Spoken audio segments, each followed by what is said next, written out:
독수리 신앙이라고 하는 제목으로 여러분과 함께 이사야서 40장 27절에서 31절 말씀 나누기 원합니다.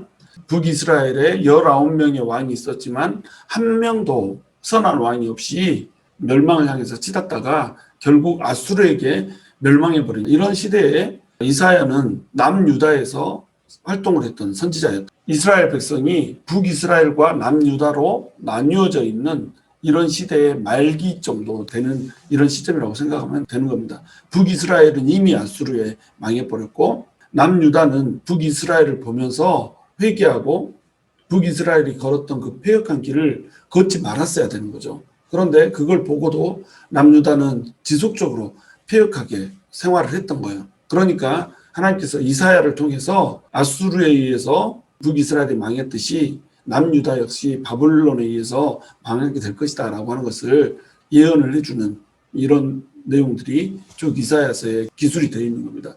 이런 시대 상황 가운데서 이 본문 40장이 이제 펼쳐지고 있는 거죠. 39장까지는 심판의 메시지가 펼쳐져 있었고 이제 40장부터는 희망의 메시지가 펼쳐지는 겁니다. 그래서 27절 보시면 야곱아 어째 내가 말하며 이스라엘아 내가 이르기를 내 길은 여호와께 숨겨졌으면 내 송사는 내 하나님에게서 벗어난다 하느냐 이렇게 돼 있죠. 야곱아라고 하는 말은 이스라엘 백성들을 말하는 표현입니다. 야곱이라고 하는 사람에게 이스라엘이라고 하는 이름을 줬잖아요. 브니엘이라고 하는 장소에서 하나님과 씨름을 하다가 하나님과 씨름하여서 이긴 자라고 하는 뜻으로 이스라엘이라고 하는 이름을 가졌던 겁니다. 이스라엘 백성들이 패역하고 자기 스스로를 의지하고 또 하나님을 반역하고 이럴 때는 주로 야곱아 이렇게 이제 불렀던 겁니다. 이스라엘로 개명되기 이전의 이름을 부르는 거죠. 이스라엘 백성들은 자신들이 왜 패망해 가고 있고 자신들이 왜 위협 가운데 살아가고 있는지를 깨닫지를 못하는 겁니다. 아수르는 계속해서 자기들을 위협하고 있죠.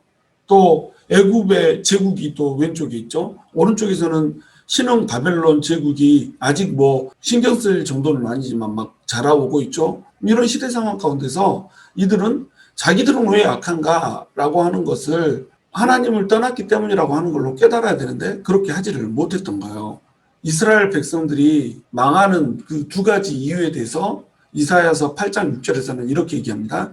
이 백성이 천천히 흐르는 실로아 물을 버리고 르신과 르말리아의 아들을 기뻐하느니라. 이건 무슨 뜻이냐면 실로암 물 이것은 하나님의 은혜의 물을 얘기하는 거예요. 실로암 물을 얘기하는 거죠. 실로암이라고 하는 것은 보내심을 받은 자 이런 뜻이잖아요. 하나님께서는 우리에게 은혜를 보내주시길 원한다는 거죠. 그 은혜는 하나님의 백성들 앞에 천천히 흐르는 거예요. 천천히 그러나 쉬지 않고 면면이 흐르고 있단 말이죠. 그 은혜의 물을 이스라엘 백성들이 마셔야 되는데 그 은혜의 물을 버려버린 거예요. 그리고 르신과 르말리아의 아들을 기뻐하는 거예요. 르신은 이제 아람의 왕이고 르말리아는 이제 아수르를 얘기하는 거죠. 그래서 아람, 아수르 이런 이 강하다라고 생각되는 사람들과 연합하여서 자기의 운명을 개척하려고 하는 이런 일들을 하는 사람들이 바로 이스라엘 백성들이었단 말이죠. 그러니까 이것이 얼마나 어리석어요. 천천히 흐르는 실로암을 다시 여기서 하나님의 은혜를 버려버리고 이 세상에 자기에게 힘을 줄 만한 자기의 운명을 어떻게 도와줄 것 같은 눈에 보이는 것들 쫓아서 이렇게 가더라는 거예요. 예레미야도 이스라엘 백성들이 결국 패망하게 될 때 그 패망하는 이유에 대해서 예레미야서 2장 13절에서 두 가지로 얘기를 해요. 생수의 근원 대신 하나님을 버리고 자기 스스로 웅덩이를 팠다는 거예요. 그런데 그 웅덩이는 물을 채우지 못하는 터진 웅덩이다. 이렇게 이제 하나님께서 표현을 하시거든요. 이사야서 8장 6절과 똑같은 표현이잖아요. 그렇죠? 하나님께서 생수의 근원인데 생수의 근원인 하나님을 버려버렸어요. 백성이 천천히 흐르는 실로암 물을 버려버렸어요. 같은 표현이죠. 그리고 스스로 웅덩이를 팠어요. 이 스스로 판 웅덩이가 뭐예요? 르신과 르말리아의 아들 스스로 어떻게 하든지 한번 해보려고 자기 힘으로 어둥바둥 힘을 쓰는 겁니다. 힘도 별로 없고 능력도 없으면서 자기 힘으로 해보려고 어떻게 하는 거예요. 이것이 자기 힘으로 웅덩이를 판 걸로 표현이 되는 겁니다. 이사야서에서는 르신과 르말리아의 아들을 기뻐했다라고 표현을 하고 예레미야에서는 터진 웅덩이를 팠다는 거예요. 그 웅덩이는 물을 전혀 비축하지 못하거든요. 물을 비축하지 못하면 갈증나서 죽죠. 우리는 어떤 물을 마셔야 돼요? 하나님으로부터 오는 생수를 마셔야 된단 말이죠. 그런데 세상에 나가서 되지도 않는 웅덩이 파다가 웅덩이 파느라고 더 갈증만 심하고 웅덩이가 터져 있으니까 물은 새고 이런 식으로 살아가는 겁니다. 그러니까 하나님을 떠나버리면 은혜의 물이 임하지 않을 뿐만 아니라 이 세상에서 나에게 물을 줄 것 같던 그 모든 것들은 나에게 물을 주는 것이 아니라 오히려 나를 괴롭힌단 말이에요. 이사야서 8장 7절에 보시면 르말리아의 아들들을 기뻐했는데 결국 아수르가 어때요? 흉용하는 강물이 돼서 넘쳐 흐르는 강물이 되어서 남유다를 압도해버릴 것이다. 이런 식으로 표현되어 있단 말이죠. 그래 아수르라고 하는 물을 네가 찾아? 실로암 물이라고 하는 하나님의 물을 찾지 않고 아수르라고 하는 물을 찾아? 그러면 아수르의 그 물이 창고로 하여서 너한테 오게 해줄게. 이렇게 얘기하는 거예요. 그래서 아수르라고 하는 그 물이 본심을 드러내고 넘치는 강물로 해서 몰려드는 이런 이미지로 하나님께서 그려주시잖아요. 그리고 역사적으로 이 일이 실제로 일어났고. 그러니까 백성이 망하는 이유는 뭐예요? 하나님께서 은혜를 주시는 분인데 은혜의 근원인 그 하나님을 버려버리고 은혜를 주지 않고 오히려 나를 집어삼키려고 하는 세상을 의지해서 산다는 겁니다. 이 세상은 우리에게 호의적이잖아요. 이 세상은 우리를 집어삼키려고 하거든요. 그런데 세상이 마치 나를 해줄 것처럼 착각한단 말이죠.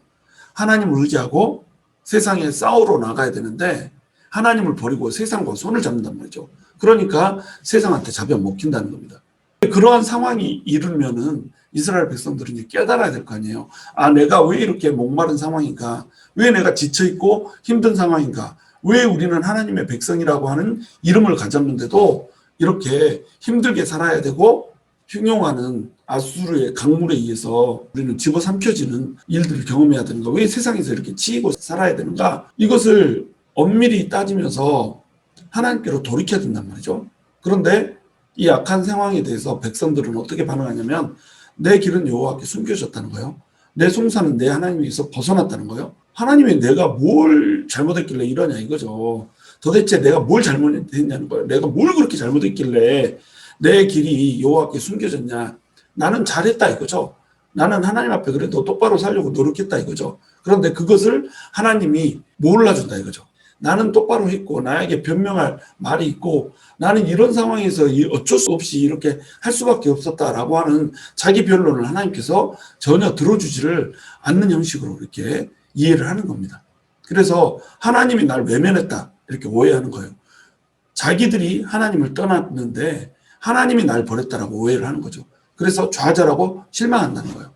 이 이스라엘 백성들이 하는 짓이 꼭 우리가 하는 거하고 똑같잖아요. 그렇죠? 우리도 하나님을 떠나서 범죄하다가 세상 가운데서 치이고 상하고 다친단 말이죠. 하나님을 전적으로 의지하지 않고 신뢰하지 않고 하나님 붙들지 않다가 결국 우리가 고통 가운데 처하는데 그런 상황에서 우리는 어떻게 반응해요? 하나님 도대체 어떻게 이럴 수가 있어요? 하나님은 아버지시라면서요. 하나님은 자식을 어떻게 이렇게 내버려 둘 수 있나요? 하나님께서는 나를 사랑하신다면서요. 사랑한다면서 왜 이렇게 고통 가운데 자식을 내버려 두신단 말인가요? 이런 식으로 우리가 하나님께 따진단 말이죠. 모든 잘못을 하나님께 되돌려 버린단 말이에요. 마치 고통의 근원이 하나님인 것처럼, 마치 이 모든 불행의 근원이 하나님인 것처럼 우리가 이런 식으로 하나님을 오해하고 하나님을 몰아붙이면서 이렇게 살아간다는 겁니다. 그러나 하나님은 천천히 흐르는 실로암 물인 거예요. 하나님께서는 우리 인간에게 은혜를 주시는 분이시지 고통을 주는 분이 아니라는 거죠. 그런데 은혜의 물을 주시는 하나님을 버려버리고 하나님이 주시는 그 생수를 버려버리고 스스로 웅덩이를 파고 있는 거예요. 그 웅덩이는 터진 웅덩이라 물을 수축하지 못할 뿐만 아니라 그곳에 오히려 내가 빠져서 허덕이게 될 수밖에 없는 고통의 웅덩이인 겁니다. 28절 너는 알지 못하느냐 듣지 못하였느냐 영원하신 하나님 여호와 땅끝까지 창조하신 이는 피곤하지 않으시며 곤비하지 않으시며 명철이 한이 없으시며 27절부터 우리가 다루고 있는데 26절까지는 하나님께서 무엇을 말씀하고 계시냐면 하나님이 어떤 분이신가를 말씀하고 계세요. 하나님이 이 세상을 어떻게 창조하신 분이신지 어떻게 이 역사를 주관하고 계시는 분이신지 이것을 이사야를 통해서 쭉 기술을 해줍니다. 하나님은 절대적인 분이시라는 거예요. 하나님은 초월해서 계시는 분이시고 하나님은 제한이 없이 무한하신 분이시고 무비한 하나님이시라는 거예요. 절대성, 초월성, 무한성, 무비성의 그 하나님의 속성들을 26절까지 쫙 보여주는 겁니다. 그리고 나서 이제 27절에 다시 이스라엘 백성들에게 말을 걸어오는 거죠. 너네가 어떻게 해서 모든 책임을 나한테 돌리느냐. 나는 어떤 존재냐. 하나님이라고 하는 존재가 어떤 존재인지 너네가 명확히 알아라. 이 얘기를 하는 거죠. 그래서 28절에서 다시 한번 하나님이 어떤 분이신가를 얘기를 해주는 거예요. 하나님은 영원하신 하나님 여호라는 거예요. 땅끝까지 창조하시니 라고 표현해요. 땅끝까지 창조하신 분, 창조주 하나님이라는 거죠. 그럼 이 창조주 하나님께서 세상을 창조할 때 피곤하셨나요? 지쳐서 쓰러지셨나요? 그러지 않단 말이죠. 단 6일 만에 말씀 하나로 세상을 전부 창조하셔버렸잖아요. 이런 분이 우리 하나님이라는 거죠. 그 하나님은 피곤하지도 않으시고 곤비하지도 않으신다는 거예요. 피곤하지 않으신다는 말은 무슨 뜻이에요? 전능하시다는 겁니다. 땅 끝까지 전부 창조하셔도 전혀 피곤함을 느끼지 못하다는 거예요. 그 어떤 일을 한다고 할지라도 피곤함을 느끼지 못하시고 계속 일을 하실 수 있단 말이죠. 사람은 일을 하다가 피곤하면 그만 스탑할 수도 있다는 거예요. 이 일을 해주겠다라고 약조를 해놓고도 너무 곤비하면 그만둘 수 있단 말이죠. 그러니까 사람은 언제든지 변할 수가 있단 말이에요. 자기 체력 상태에 따라서, 건강 상태에 따라서, 정신 상태에 따라서 얼마든지 변할 수 있다는 거예요. 근데 하나님은 어떠세요? 전능하세요. 그리고 하나님은 절대 변하지 않으신단 말이죠. 피곤하지도 지치지도 아니하시기 때문에 변함없이 하나님의 백성들을 지켜주실 수 있는 분이란 말이에요. 그리고 명철이 한이 없으세요. 무한대의 지혜를 가지고 계세요. 모든 것을 알고 계시고 모든 것을 해결하실 수 있는 지혜를 가지고 있단 말이에요. 지식과 지혜가 끝이 없으시단 말이죠. 그분이 하나님이라는 거죠. 29절 피곤한 자에게는 능력을 주시며 무능한 자에게는 힘을 더하시나니 26절까지 하나님께서 절대적이고 초월하신 분이고 불변하신 분이고 무비하신 분이고 무한하신 분이라는 거 얘기해 주셨고 28절에 또한 하나님께서 영원하신 분이시고 창조주 하나님이시고 전능하시며 피곤하지도 않으시고 불변하시는 분이시고 모든 것을 아시는 전지하신 분이라고 하는 것을 말씀해 주셨는데 그것이 우리와 무슨 상관이라는 거예요. 그게 그분이 바로 우리 하나님이라는 거예요. 그분이 바로 우리 아빠라는 거예요. 그분이 피곤한 자에게는 능력을 주세요. 그리고 무능한 자에게는 힘을 더하세요. 하나님은 피곤하지 않으시는 분이시잖아요. 그 피곤하지 않으시는 하나님께서 피곤하지 않으시는 하나님의 능력을 우리 인간에게 부어줄 수 있단 말이에요. 하나님은 전능하셔서 곤비하지 않으시잖아요. 쉬지 않으시고 불변하신 분이잖아요. 그러니까 무능한 우리에게 힘을 더해 주신단 말이에요. 아무런 힘이 없어서 아수르가 밀려오면 아수르에게 당하고 바벨론이 밀려오면 바벨론한테 당하고 애굽이 밀려오면 애굽이 당하고 그렇게 힘이 세지도 않은 아람이 밀려오면 아람한테도 당하고 주변 국가에 계속 처맞고 사는 이 무능한 이스라엘, 그 이스라엘이 자기 스스로 힘을 의지하면 능력이 없고 힘이 없기 때문에 당하고 터질 수밖에 없다는 거죠. 그런데 이스라엘 백성들의 뒤에는 누가 있다는 거예요? 하나님이 있다는 거예요. 전지하시고 전능하시고 영원하시고 불변하시고 어제나 오늘이라 동일하신 그 하나님, 자존자시고 창조하신 창조주 하나님, 그분이 우리의 아버지라는 거죠. 그러니까 그 아버지에게 의지하면 그분이 피곤한 자에게 능력을 주고 무능한 자에게 힘을 주신다는 거예요. 그런데 아버지에게 의지하지 않고 자기 스스로의 힘을 의지해서 터진 웅덩이 파고 있다는 겁니다. 르신과 르말리에를 기뻐하더라는 거예요. 그러니까 무능하게 힘없이 그렇게 세상에 치여서 살아갈 수밖에 없다는 거죠. 30절 소년이라도 피곤하며 곤비하며 장정이라도 넘어지며 쓰러지되 우리 인간은 하나님의 도우심이 필요해요. 소년이라도 피곤해요. 노인만 피곤한 거 아닙니다. 여기서 소년이라고 하는 청년 얘기하는 거예요. 청년이어서 펄펄 날아다니는 이 나이 때도 피곤하고 곤비한 것이 인간이에요. 힘이 있는 것 같지만 전혀 힘이 없어요. 조금 일하면 조금 노력하면 지치고 쓰러져요. 조금 풍랑이면 좌절하고 실망해요. 이것이 인간이란 말이에요. 소년이라도 그래요. 장정이라도 넘어지면 쓰러지되 이렇게 얘기했죠. 여기서 장정이라는 표현은 바후림이라고 하는 히브리어에서 온 거예요. 바후림은 선발된 자라는 뜻인 겁니다. 뽑힌 자라는 거예요. 특별한 사역을 위해서 특별한 일을 위해서 어떤 힘든 일을 위해서 능력 있는 자를 뽑은 거예요. 그러니까 선발된 정도로 능력이 있는 그런 강한 자라고 할지라도 넘어지고 쓰러질 수밖에 없는 것이 뭐라는 거예요? 인간이라는 거죠. 모든 인간은 아무리 강해 보여도 결국 쓰러진다 이거예요. 아수르, 바벨론, 헬라, 로마 엄청난 장정으로 보였잖아요. 그 인간들이 다 어땠어요? 모두 쓰러졌잖아요. 알렉산더 대제 세상을 가장 빠른 속도로 정복해서 헬라 제국을 세웠지만 33세의 나이에 그냥 죽어버리잖아요. 힘없이 그 젊은 나이에 눈에 보이지 않는 질병 하나 때문에 죽어버리잖아요. 그것이 인간이란 말이에요. 아무리 강한 장정으로 보인다 할지라도 결국 넘어지고 쓰러지는 것이 인간이란 말이죠. 그러니까 이 인간은 누구한테 의지해야 된다는 거예요? 하나님한테 의지를 해야 된다는 겁니다. 하나님께서는 자신을 의지하는 자를 변함없이 받아주기 위해서 기다려주시는 분이라는 거예요. 31절 오직 여호와를 앙망하는 자는 새 힘을 얻으리니 독수리가 날개치며 올라감 같을 것이요 다른 박제라 하여도 곤비하지 아니하겠고 걸어가도 피곤하지 아니하리로다. 여호와를 앙망하는 자는 새 힘을 얻는다고 얘기하세요. 그리고 독수리가 날개치며 올라감 같을 것이라고 얘기하세요. 독수리는 날개칠 때 어떻게 날개치나요? 한번 확 날개를 치면 몇 킬로미터를 그냥 날아가요.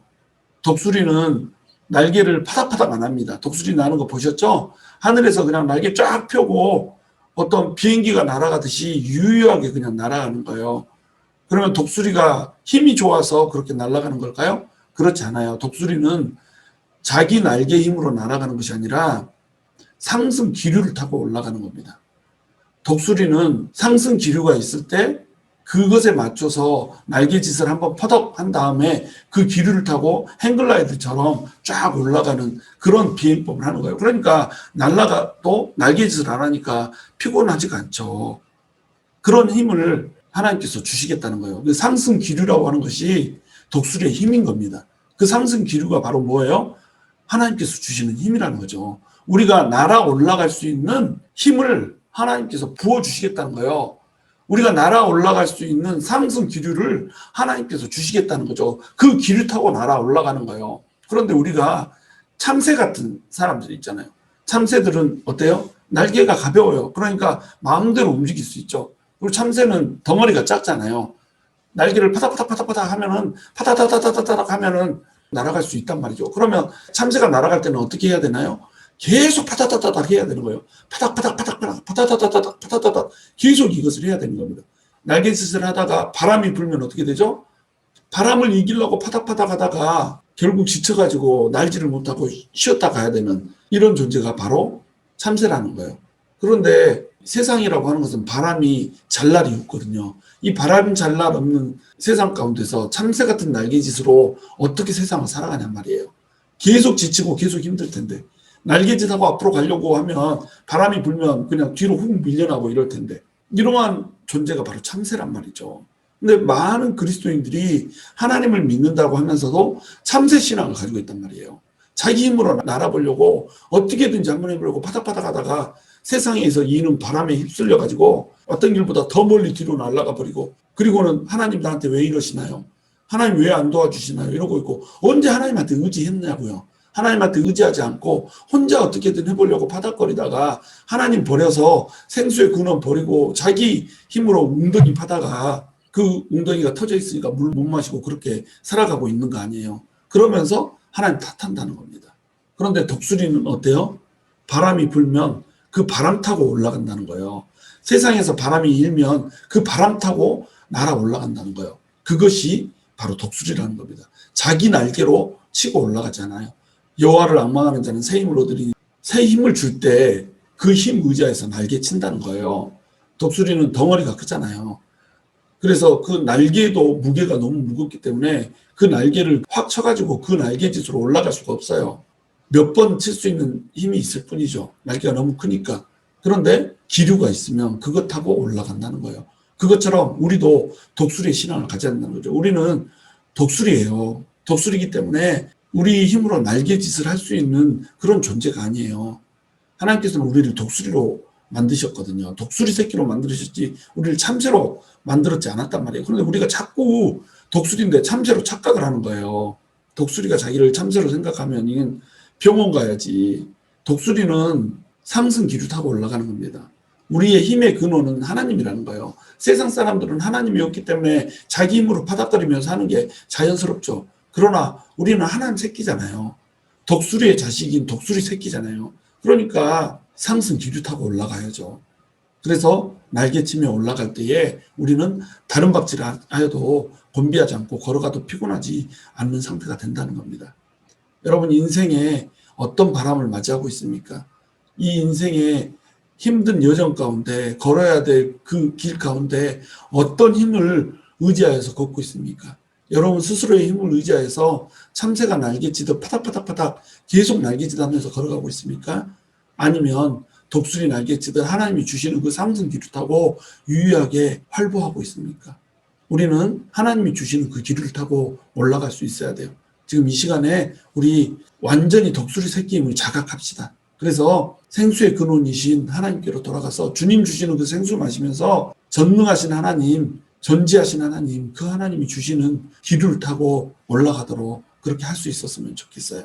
저와 여러분이 하나님께서 주시는 그 새 힘을 갖고 독수리 날개치듯 올라가는 은혜가 있게 되기를 주님의 이름으로 축원합니다.